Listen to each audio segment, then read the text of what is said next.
बच्चे हैं, ये तो आज इंस्टीट्यूशन में आ रहे हैं।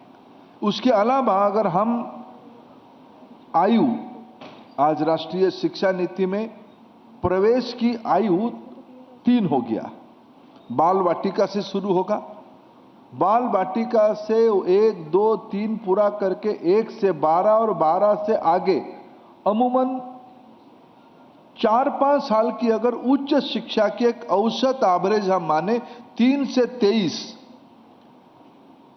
आबादी की 3 से 23 वाले आयु वर्ग में हमारे देश में लगभग 52 करोड़ 520 मिलियन नौजवान है। मित्रों, हम 5 ट्रिलियन इकोनॉमी की कल्पना कर रहे हैं। हम भारत को एक नॉलेज बेस्ड इकोनॉमी की लीडरशिप पोजीशन में देखना चाहते हैं।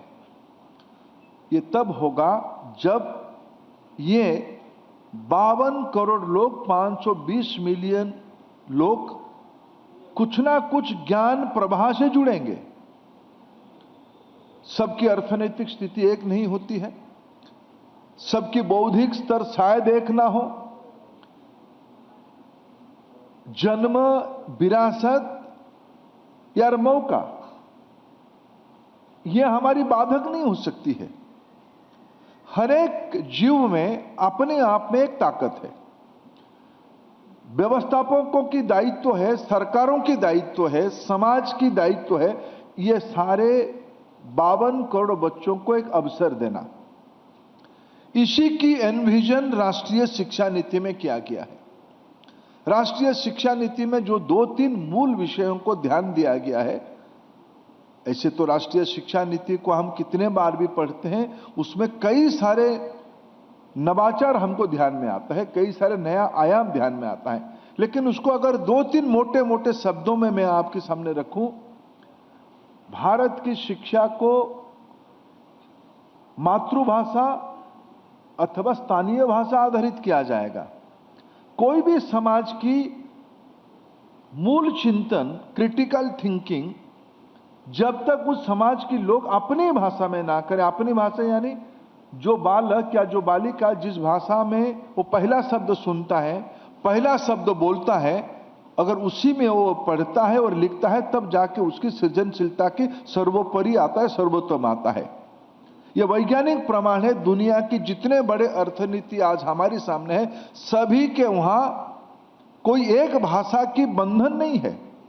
मैं अगर 2-3 उदाहरण आपके सामने रखूं, अगर जापान गुणवत्ता की एक वैश्विक मानक हुई है, जापान की इनोवेशन जापानी भाषा में हो रहा है।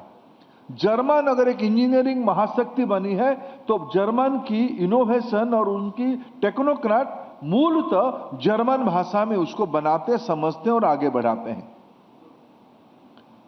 मित्रों, चाइना अगर इतनी बड़े ताकत आज बनी हुई है, उसमें एक प्रमुख कारण है कि ज्यादातर लोग मैंड्रिन में उसमें से कारोबार करते हैं।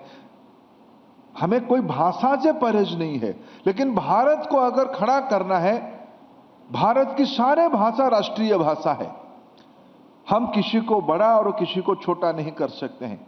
भारत की राष्ट्रीय भाषा तमिल है, भारत की राष्ट्रीय भाषा पंजाबी है, भारत की राष्ट्रीय भाषा आसामी है, भारत की राष्ट्रीय भाषा उड़िया है, भारत की राष्ट्रीय भाषा मराठी है, भारत की राष्ट्रीय भाषा हिंदी है।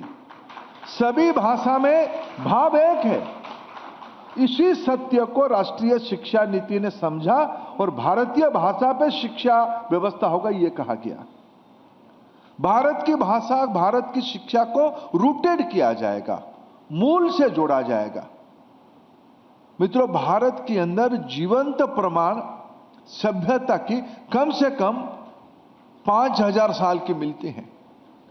दुनिया की शोधकर्ता जब कोई भी समाज को दिखते हैं, समझते हैं, तब उसके आयु को गिनते हैं।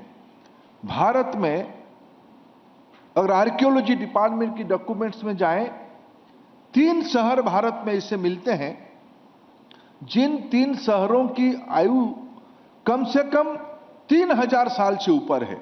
इसी राष्ट्रीय राजधानी दिल्ली में इंद्रप्रस्थ यानी जमुना के किनारे कुछ आबादी है जो निरंतर पिछले 3000 साल में बैसा है।